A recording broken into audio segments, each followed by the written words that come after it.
Glória a Deus. A paz do Senhor, Lagoinha. Glória a Deus. Boa noite a todos. Abra sua Bíblia, por favor, no Evangelho de Mateus, no capítulo de número 4. Mateus, capítulo de número 4. Vamos ler aqui a partir do versículo 1 até o versículo de número 11.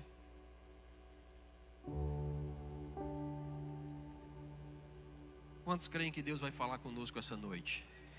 Glória a Deus, eu creio. Diz assim a palavra do Senhor, capítulo 4 do Evangelho de Mateus, versículo 1. A seguir, Jesus foi levado pelo Espírito ao deserto para ser tentado pelo diabo. E depois de jejuar 40 dias e 40 noites, teve fome. Então o tentador aproximou-se dele e disse: se você é o Filho de Deus, mande que estas pedras se transformem em pão. Jesus, porém, respondeu: está escrito, não só de pão viverá o homem, mas de toda palavra que procede da boca de Deus. Então o diabo levou Jesus à cidade santa, colocou-o sobre o ponto mais alto do templo e disse a ele: se você é o Filho de Deus, jogue-se daqui, porque está escrito, aos seus anjos ele dará ordem a seu respeito, e eles o sustentarão nas suas mãos, para que você não tropece em alguma pedra. Jesus respondeu: também está escrito, não ponha à prova o Senhor, seu Deus. E o diabo ainda levou Jesus a um monte muito alto e mostrou a ele todos os reinos do mundo, a sua glória, e disse: tudo isso eu te darei, se prostrado você me adorar. Então Jesus lhe ordenou: vá embora, Satanás, porque está escrito, adore o Senhor, o seu Deus, e preste culto somente a Ele. Com isso, o diabo o deixou, e eis que vieram os anjos de Deus e o serviram. Palavras muito poderosas que acabamos de ler, desse momento incrível na vida de Jesus, aonde ele está iniciando o seu ministério. Jesus, ele está vindo do seu batismo, tinha acabado de ser batizado nas águas, e eu tenho certeza que cada um que aqui está, que um dia desceu as águas do batismo, lembra bem como foi marcante o dia do batismo nas águas. De Jesus eu tenho certeza que foi ainda mais marcante, porque a Bíblia diz que dos céus a voz do Senhor bradou, dizendo a todos que ali estavam: eis aí o meu filho amado, em quem eu me comprazo. Ali foi aonde o Espírito do Senhor desceu em forma de uma pomba sobre a sua cabeça, e ele então sai daquelas águas cheio do Espírito Santo para cumprir com o ministério que Deus havia separado para ele. E é interessante porque no momento em que ele deveria sair e ir em direção aos perdidos para anunciar o reino de Deus, a palavra, o texto que nós lemos diz que o Espírito o levou até o deserto. Levou ele para um lugar onde ele estaria só por um longo período. E estando ele lá, ele seria tentado de todas as formas e maneiras que o diabo pudesse ter em sua mente estrategista para querer fazer com que Jesus desistisse do seu ministério. O diabo, ele sempre está lutando para que os servos do Senhor desistam dos sonhos que Deus tem na vida deles aqui nesta terra. E se você chegou aqui esta noite com acusações do inimigo, dizendo que os sonhos de Deus na sua vida não se realizarão, hoje essas palavras cairão por terra para a glória do nome de Jesus. Porque você vai viver os dias incríveis que Deus tem para você nesta geração. Jesus entra naquele deserto. O texto também em Marcos e em Lucas retrata que não apenas no final daqueles 40 dias de jejum e de oração que Jesus estava ali no deserto, mas durante todo aquele período o diabo o tentou de várias formas. E é interessante porque o inimigo, ele não se preocupa se nós estamos cheios do Espírito Santo ou se nós estamos cheios da palavra de Deus, se nós estamos conhecendo bem as Escrituras Sagradas, se decoramos os versículos bíblicos da palavra de Deus. Ele não se preocupa com nada disso. Ele tenta uma vez após outra nos engoldar em seus laços malignos para querer cumprir o seu propósito de matar, roubar e destruir. O diabo, ele não dorme, ele não descansa, ele está o tempo todo buscando ao nosso derredor uma oportunidade para poder nos tragar. E Jesus com certeza sentia e via essa presença em diversos momentos que ele estava durante esta caminhada no deserto. Muitas vezes nós passamos por cultos maravilhosos, passamos por momentos de encontros com Deus maravilhosos e saímos com o coração cheio do Espírito Santo de Deus, mas parece que é naquele dia que o diabo mais investe em nossas vidas. Parece que é naquele dia, quando nós nos convertemos, que as coisas começam tudo a dar errado. Não sei se aconteceu com você isso.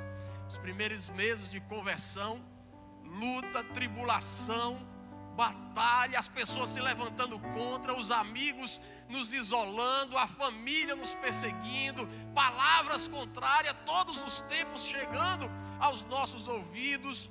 E eu não sei você, mas eu tive um momento que parei e disse: meu Deus, será que eu estou entrando numa maldição em vez de entrar em uma bênção?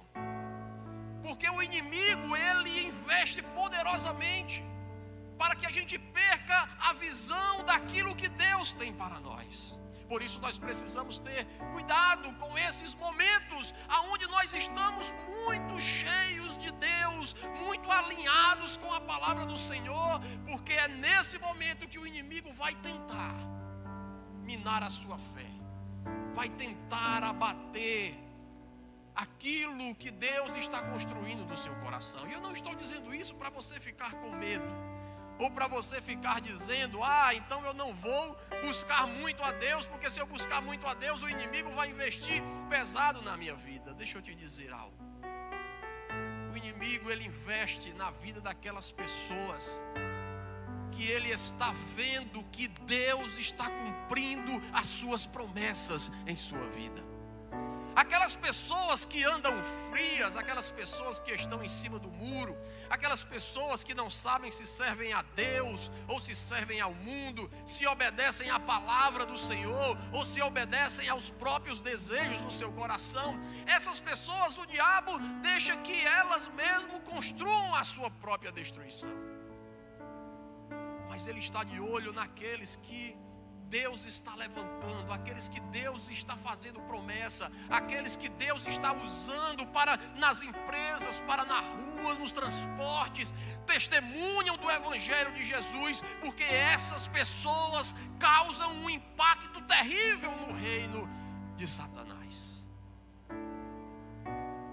Por isso precisamos estar em oração constante, em jejum, buscando conhecer a palavra de Deus, porque pode ter certeza que naquele momento em que as coisas estiverem dando certo, naquele momento que você estiver precisando de dinheiro, é o momento em que vai aparecer aquela proposta, aquela que aos nossos olhos é irrecusável. Não posso perder. Se eu perder essa oportunidade, eu vou estar perdendo de entrar em uma porta que está aberta diante de mim, mas nem toda porta aberta é a porta que eu e você devemos entrar. Muitas vezes as portas se fecham diante de nós porque o próprio Deus está fechando essas portas, porque Ele te ama, porque Ele me ama. Muitas vezes as coisas parecem para nós que estão dando erradas, mas é Deus que está consertando as coisas que nós estamos fazendo errado. Jesus estava fazendo tudo certo. Estava cheio do Espírito Santo de Deus, cheio da palavra, estava crescendo cada vez mais na graça, no conhecimento, e o inimigo então encosta nele, e a primeira coisa que ele investe na vida e na mente de Jesus é para que ele seja autossuficiente nas suas próprias necessidades. Ele olha para Jesus e disse: tu és o Filho de Deus, transforma essa pedra em pão. Transformar pedra em pão não era bem o problema daquela situação. Na verdade, se tu és Filho de Deus, era o que estava colocando em xeque aquele momento o controle do Senhor sobre a vida de Jesus. Na verdade, o que o diabo queria colocar Jesus era numa posição aonde ele mesmo dissesse: eu não preciso de Deus, porque eu tenho autoridade. Jesus sabia que era filho de Deus, sim ou não? Há poucos momentos ele tinha ouvido isso da boca do Pai: tu és o meu filho amado, em quem eu tenho prazer e em quem eu me comprazo. Ele sabia que era o Filho de Deus. Ele sabia que se ele desse uma palavra, aquela pedra viraria pão.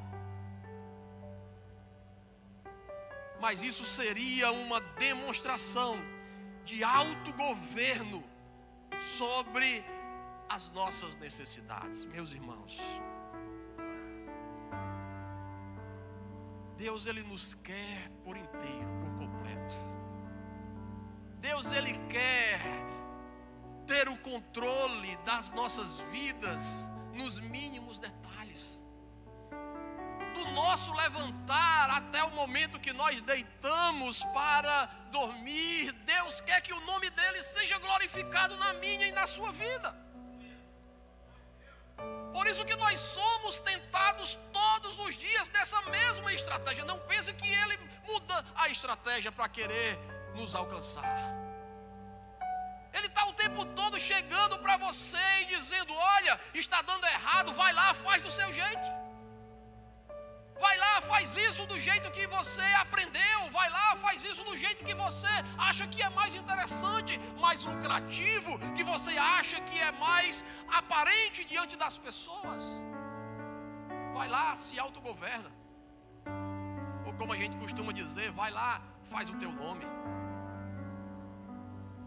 O inimigo, ele está o tempo todo querendo nos colocar em uma posição de autogoverno, porque ele sabe quando nós entrarmos nesse ritmo, quando nós entrarmos debaixo dessa autoridade falida, que é a nossa autoridade humana, ele sabe que nós vamos dar com a cara no chão.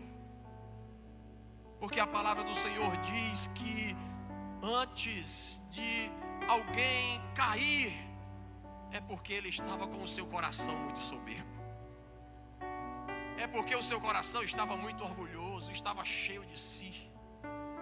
Estava querendo fazer o seu corre do dia a dia. Interessante, um amigo, uma vez eu conversando com ele, e eu disse para ele, rapaz, ele disse: e aí, como é que foi hoje? Eu digo: rapaz, o dia hoje foi um corre-corre grande. E ele disse: Bela Guarda, não diga corre-corre. Porque quem corre, não sabe o que é que está fazendo. Diga que o dia foi muito dinâmico.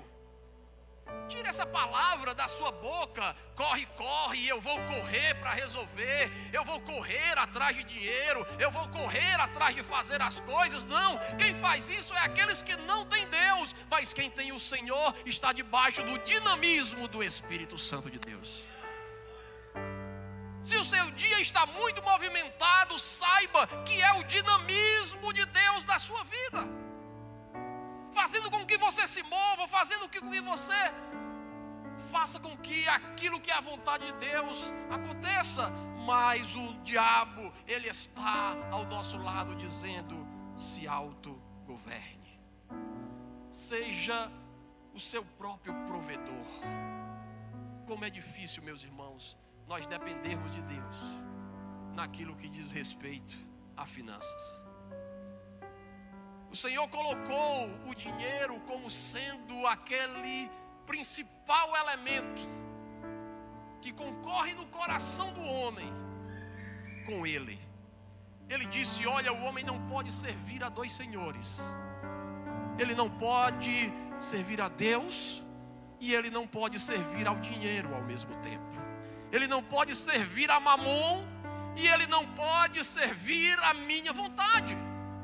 Porque se ele estiver debaixo da minha vontade, ele vai estar desagradando Mamon. E se ele estiver alinhado com as estratégias de Mamon, ele vai estar me desagradando.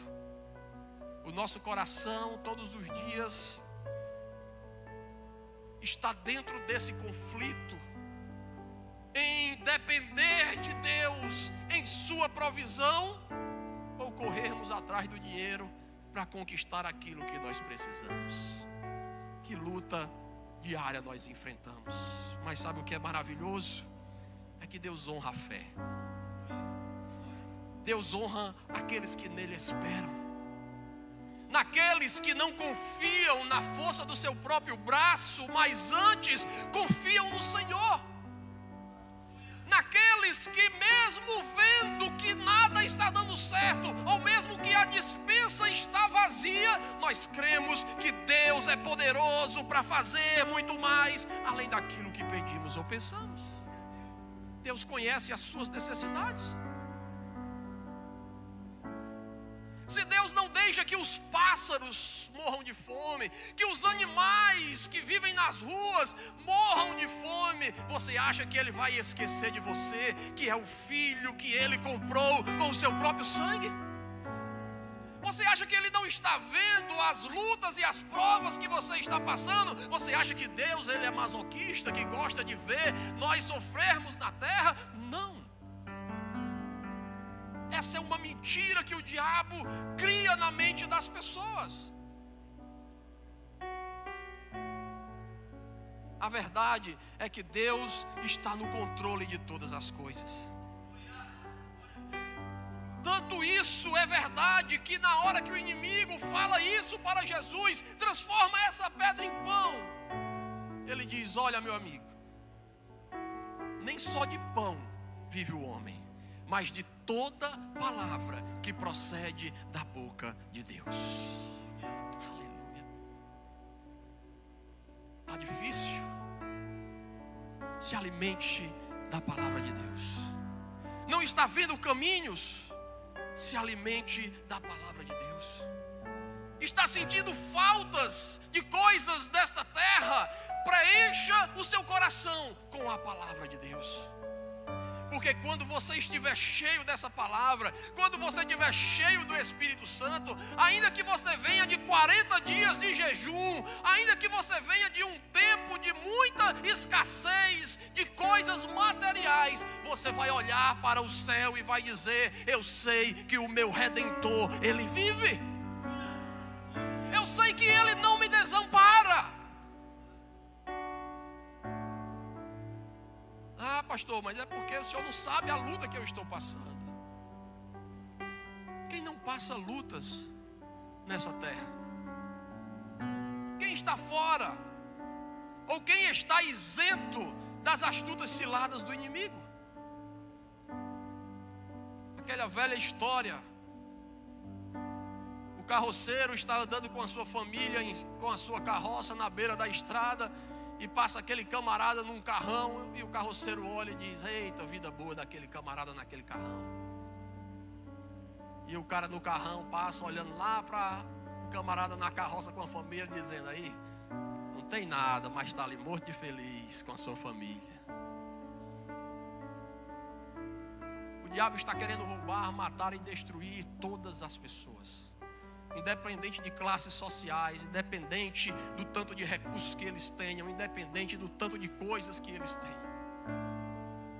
Mas a verdade diante de tudo isso é que aqueles que esperam no Senhor não serão abalados. Aqueles que confiam em Deus, eles viverão o sobrenatural nesta terra, nesta geração, neste tempo que nós vivemos. Deus fará maravilhas na vida daquele que crê, na vida daquele que não tem o pão desta terra como seu principal alvo, mas na vida daqueles que se alimentam da palavra de Deus. Eu lembro uma vez que nós fomos para o sertão, fazemos um projeto missionário, plantar uma igreja em uma cidade do sertão do Ceará, uma cidadezinha pequena, muito fechada, muito idólatra. E quando nós estávamos fazendo aquele projeto, nós iríamos ficar lá 15 dias.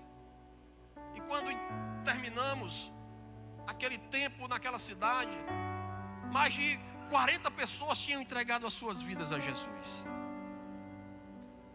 E o missionário que estava lá conosco, o casal, orando a Deus durante os dias que estávamos lá, ele disse: Deus falou ao meu coração e disse que nós deveríamos ficar aqui nessa cidade. E a gente disse: mas como é que você vai ficar aqui? Nós não temos os recursos para vocês ficarem. Ele disse: mas Deus falou para a gente ficar aqui na cidade. Eu disse: meu amigo, a gente não tem dinheiro nem para comprar os alimentos para vocês ficarem aí nesses primeiros dias. Ele disse: o que foi que sobrou aqui dos alimentos da escola de missões que nós fizemos? O que foi que sobrou? Ele disse: sobrou aqui uns 5 pacotes de cuscuz, uns 2 de arroz, um de feijão, um extintorzão daqueles de mortadela. Ele disse: pronto, a casa está alugada por um mês. Está pronto, então já dá. Eu disse: você tem certeza? Ele disse: eu sei quem falou comigo. Eu disse: glória a Deus. E eu lembro como se fosse hoje, a gente no ônibus saindo daquela cidade, todo mundo na janela, e aquele casal abraçado na frente de casa, chorando, o ônibus indo e a gente olhando para eles, e eu dizendo: Deus, chega com a provisão na vida deles. Voltamos para Natal, eles ficaram lá. E os dias foram se passando e eles continuaram o trabalho de discipulado, de evangelismo. E interessante que nesses projetos missionários, muitas vezes, as pessoas que mais perseguem os missionários que chegam na cidade, geralmente é o pastor de uma outra igreja da cidade, que o cara fica com ciúmes,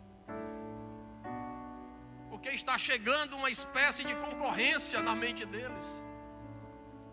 E tinha um camarada naquela cidade que o cara tinha perseguido muita gente lá nesses dias, saía na rua falando da gente, dizendo isso, dizendo aquilo. E aí chegou um dia que eu mandei uma mensagem para os missionários e disse: e aí, meus irmãos, como é que está aí as coisas? Está faltando o que aí? Ele disse: está faltando tudo aqui, pastor. Eu disse: então vamos mobilizar aqui alguns recursos para nós enviarmos para vocês fazerem uma feira. Ele disse: está ok. E eu desliguei o telefone e comecei a falar com algumas pessoas. Umas 3 horas depois ele me liga e diz: pastor, não precisa mandar mais recursos para cá não. Eu disse: por quê? Ele disse: sabe o pastor fulano de tal? Eu disse: sei. Ele chegou aqui com 2 carros de mão, porque no sertão, né, usa carro de mão como carrinho de feira, né? Chegou aqui com 2 carros de mão, cheio de comida e alimentos para a gente, que vamos ter alimento aqui por 2 meses aqui na cidade. Não se preocupe, porque o Deus da provisão proveu o que nós necessitávamos. Aleluia. Os olhos naturais, os nossos olhos naturais andam por necessidade, mas aqueles olhos que estão fitos no Senhor andam por um propósito, e um propósito que não está alicerçado na terra, mas está alicerçado no céu. Qual o seu propósito nessa geração? Não havia dúvidas no coração de Jesus. O diabo: vamos mudar a estratégia. leva ele então para o lugar mais alto do templo e diz: olha, agora lança-te daqui. Se tu és o Filho de Deus, ele dará ordem aos seus anjos para virem ao seu socorro, porque a palavra diz que ele não vai deixar que você sofra nada. O inimigo é astuto. Ele usa a própria palavra de Deus para confundir o povo de Deus. Aí sabe o que é que acontece em nossa geração? Nós se envolvemos tanto com as tecnologias, com as coisas que roubam o nosso tempo, que nós deixamos de ler a palavra de Deus. Ler a palavra de Deus não é mais uma prioridade para as nossas vidas. Amanhecemos o dia e rapidamente nós colocamos os nossos olhos no WhatsApp,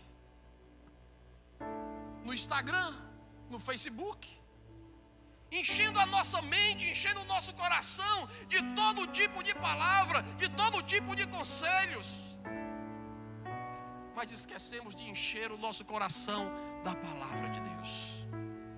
Aí o inimigo chega com uma sofisma, com uma palavra adulterada, com uma palavra distorcida, com uma palavra que aparentemente até parece bênção, mas que na verdade vai nos levar para uma vida de destruição, para uma vida de pecado, pelo simples fato de não conhecermos a palavra de Deus. Estávamos em outra escola de missões, e nesse dia nós estávamos para almoçar, e tinham preparado um almoço bem especial lá para a turma que estava lá, e tinha uma jovem que tinha vindo lá do norte do país, e ela estava sentada triste. E aí eu cheguei e perguntei: minha irmã, o que foi que aconteceu? Está triste aí na hora do almoço, né? Geralmente na hora do almoço o pessoal já se alegra, né? Crente já fica logo feliz, né? Eu tenho que estar desanimada. Por quê, minha irmã? O que foi que aconteceu? Ela disse: porque eu tenho alergia à proteína do leite, e eu vi que fizeram aí uma macarronada, vi que fizeram aí uma comida que leva muito leite, e infelizmente eu não vou conseguir comer esse alimento. E eu disse para ela: minha irmã, a palavra de Deus diz que a oração da fé curará o enfermo. Você crê que o Senhor pode lhe curar dessa enfermidade e fazer com que você se alimente tranquilamente, sem sentir nada? Ela disse: eu creio. Eu disse: então fique em pé que nós vamos orar. E nós oramos por ela naquele momento. Terminamos aquela oração, ela entrou na fila, fez o seu prato, se alimentou, e ela não sentiu nada. À noite, ela também se alimentou, pediu um copo de leite, tomou, nada. No outro dia também, ela foi se alimentando normalmente de tudo que nós colocávamos, e ela foi curada completamente para a glória do Senhor Jesus.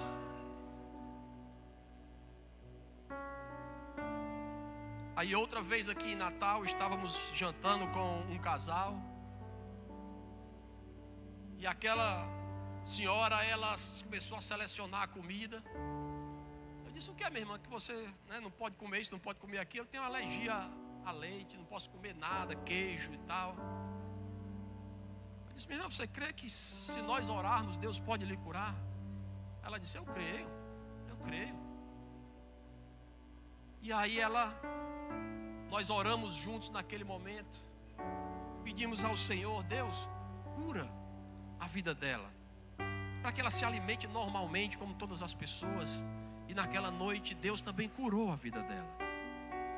Ela se alimentou, comeu normalmente e não teve nada. E aí passaram-se alguns dias, nós nos encontramos com ela novamente, e ela estava novamente selecionando as coisas para comer. Eu disse: e aí, meu irmão, o que foi que aconteceu? Deu para trás o negócio? Aí o namorado dela disse assim: foi não, pastor, foi, sabe o que? O senhor orou para ela ser curada e Deus curou ela. Mas o problema é que ela saiu de lá daquela noite, ela tinha alergia à proteína do ovo, mas todo dia ela queria comer uns 20 ovos. Leite eram umas 2 caixas por dia. Queijo, eu já estava já preocupado, porque o dinheiro ia só no queijo. Aí eu disse: minha irmã, você nunca leu na Bíblia que é pecado a gula? A gula também é um pecado, você sabia disso, sim ou não? Nós comermos descontroladamente, comermos além daquilo que nós necessitamos, comer descontroladamente, isso é pecado. O Espírito do Senhor não se agrada com pessoas que não têm o controle sobre a sua própria alimentação, porque elas estão destruindo o templo do Senhor, que é o nosso corpo.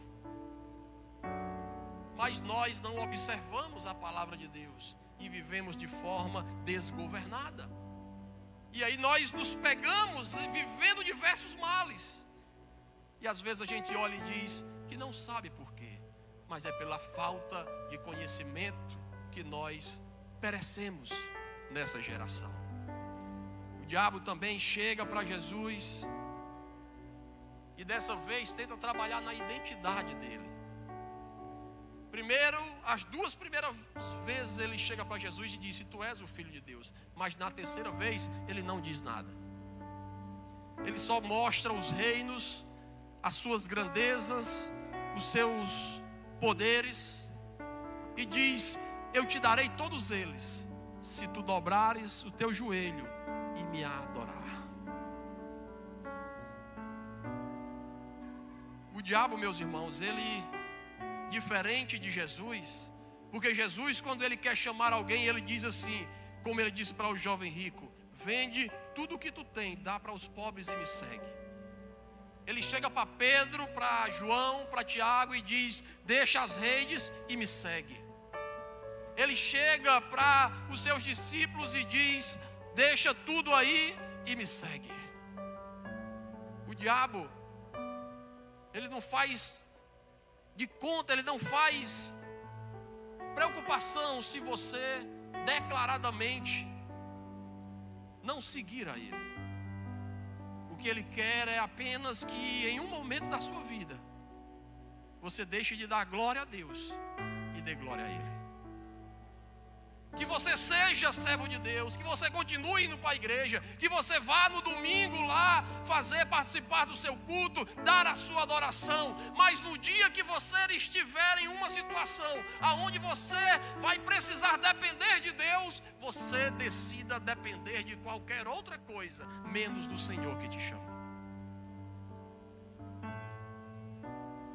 O inimigo vai te colocar nessa situação, para que você perca de vista, perca na sua mente o entendimento que você é filho de Deus. Ele quer mexer na sua identidade. Ele quer que você deixe de crer que Deus, Ele é o seu Pai, que Ele te ama, que os planos que Ele tem para você são planos de paz e não de guerra, são planos de bênção e não de maldição. Mas o inimigo quer que você perca de vista isso. O inimigo quer que você deixe de crer nas promessas de Deus para a sua vida, achando que você não merece, achando que você é esquecido por Deus, achando que você é colocado de lado diante de todos os outros filhos de Deus. A verdade é que Deus, Ele te ama incondicionalmente. A palavra dele diz que ainda que você não seja fiel, Ele permanece fiel. Ainda que a gente seja falho, Ele continua perfeito. Ainda que a gente não consiga, Ele é suficiente para fazer infinitamente mais na sua vida. Mas basta que a gente tenha um coração cheio de fé, um coração dependente dEle. Quando Ele mexe ou tenta mexer na identidade de Jesus, Ele diz: basta, basta. Agora eu vou usar da autoridade que o Filho de Deus tem nesta terra. Sai deste lugar. E a Bíblia diz que naquele mesmo momento o diabo deixa Jesus e sai. A autoridade que Deus te deu é para que você chegue na sua casa e diga: Satanás, a partir de hoje não é você que governa esta casa. Quem governa esta casa é o Espírito Santo de Deus. É você chegar no seu relacionamento e dizer: a partir de hoje quem governa sobre este casamento é o Senhor Jesus. Eu não te dou autoridade, Satanás, para você reger a minha vida, porque eu estou debaixo do sangue de Jesus. Use da autoridade que Deus te deu. Não é uma autoridade que está alicerçada na sua vontade, mas é uma autoridade que está alicerçada na palavra de Deus. É uma certeza que garante que nós não falharemos. Sabe por quê? Porque a palavra de Deus nunca falha. E aquilo que ela promete, ela cumpre para a glória do nome de Jesus. Fique de pé.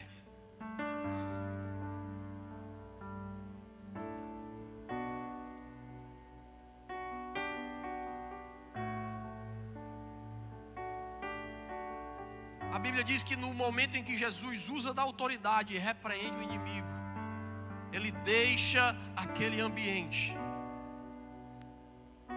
aonde ele estava tentando governar e dominar.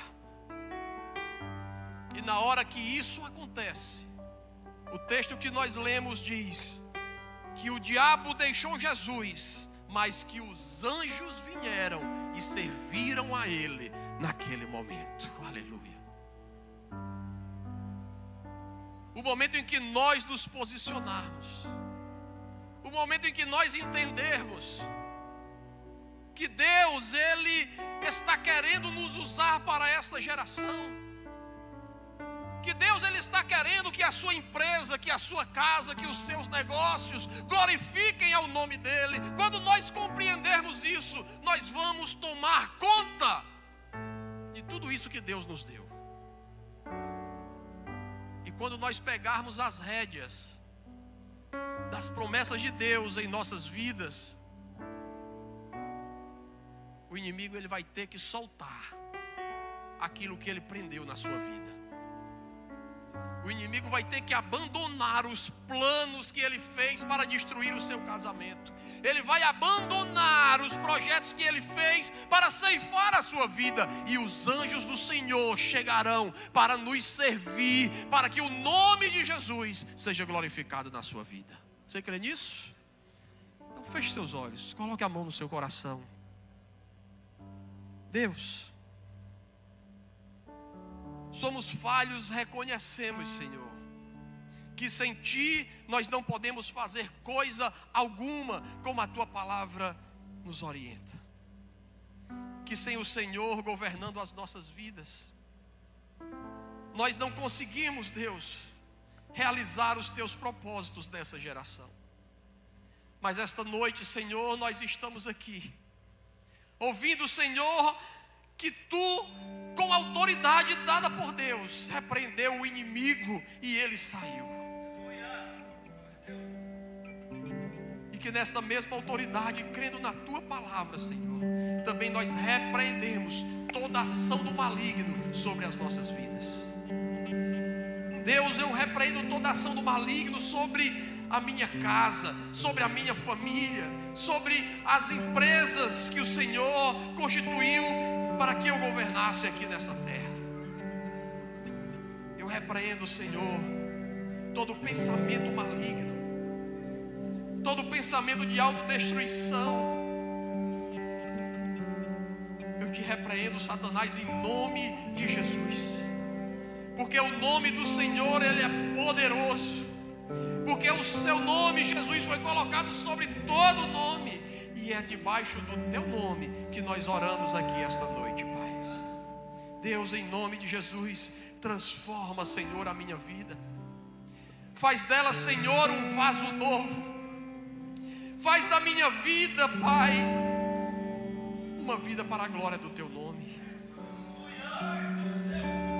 Eu me arrependo, Senhor, dos meus pecados, das vezes que eu entristeci o Teu Espírito Santo, porque agi, Senhor, não debaixo da dependência do Senhor, mas debaixo da minha sabedoria. Deus, eu me arrependo. Mas eu te peço, Deus, que em nome de Jesus o Senhor restaure a minha vida, restaure o meu coração, salve, Senhor, a minha vida da morte eterna e me traga, Senhor, para o seu reino de luz, de paz, de gozo, de alegria no teu Espírito Santo. Deus, diante dos teus anjos que aqui estão esta noite, eu entrego a minha vida ao Senhor, para que todos os dias, Pai, todos os dias, o Senhor possa governar, o Senhor possa conduzir, o Senhor possa estabelecer a sua vontade, para a glória do nome de Jesus. Louvado seja o Senhor. Dê uma salva de palmas ao Senhor Jesus. Se você está aqui essa noite, se você fez essa oração pela primeira vez, entregando a sua vida a Jesus, dizendo: Deus, eu quero ter a minha vida transformada, eu quero verdadeiramente entregar a minha vida a Jesus, hoje à noite nesse lugar, dê um sinal, levante a sua mão, diga: eu orei, pastor, pela primeira vez hoje, entregando a minha vida a Jesus. Tem alguém aqui essa noite? Tem alguém que hoje verdadeiramente rende o seu coração a esse governo que quer fazer com que a palavra do Senhor reine sobre a sua vida? Deixa eu ver onde é que você está, que eu quero orar por você. Tem alguém aqui essa noite? Quem aqui essa noite deseja ser curado pelo Senhor? Levante a sua mão. Se você está enfermo aqui, tem alguém enfermo aqui essa noite? Coloque a sua mão sobre o seu peito. Se você está enfermo esta noite, eu vou orar pela sua vida. Deus, a tua palavra diz que a oração da fé ela curará o enfermo. Eu não sei, Senhor, as enfermidades que aqui estão, mas a tua palavra diz que sobre o madeiro o Senhor levou todas as nossas enfermidades. O câncer, Senhor, os caroços, os tumores, toda a fraqueza no corpo, todas as dores do nosso corpo, o Senhor levou no madeiro. A falta de mobilidade, Senhor, as doenças do sangue, as dores de cabeça, Senhor, a cegueira parcial, total, a surdez, o Senhor, Pai, levou sobre o madeiro todas as nossas enfermidades. Por isso eu te peço hoje à noite, Senhor, cura as enfermidades desse lugar. Faz o teu milagre, Senhor, na vida desses que aqui chegaram, que eles possam sair daqui hoje curados, Pai, cheios do teu Espírito Santo, para irem, Senhor, e cumprirem com a obra que o Senhor tem para a vida deles, Pai, em nome de Jesus. Perdoa também os pecados, porque a oração da fé ela curará o enfermo, e se tiver pecados, eles serão perdoados. Que esta noite toda acusação do maligno contra a tua vida caia por terra. Todas as palavras do maligno dizendo que você não merece a salvação, que você não merece estar na presença de Deus, que hoje caiam por terra em nome de Jesus, e que você possa ser cheio da certeza de Deus, ser cheio do perdão de Deus, do amor do Senhor sobre a sua vida. Deus, todo espírito de depressão, toda mente escravizada, cativa, que esta noite seja livre em nome de Jesus. Que todo espírito opressor, que todo espírito que persegue as mentes e os corações aqui esta noite caiam por terra em nome de Jesus. Que a sua mente seja livre, que o seu coração seja livre para adorar ao Senhor todos os dias, aleluia, até a volta do Senhor. Deus, faz as tuas maravilhas em nossas vidas, para que possamos, aonde passarmos todos os dias, bendizermos ao teu santo nome, porque o Senhor é bom e as suas misericórdias duram para sempre. Louvado seja o Senhor, seja curado, que Deus possa te abençoar em nome de Jesus.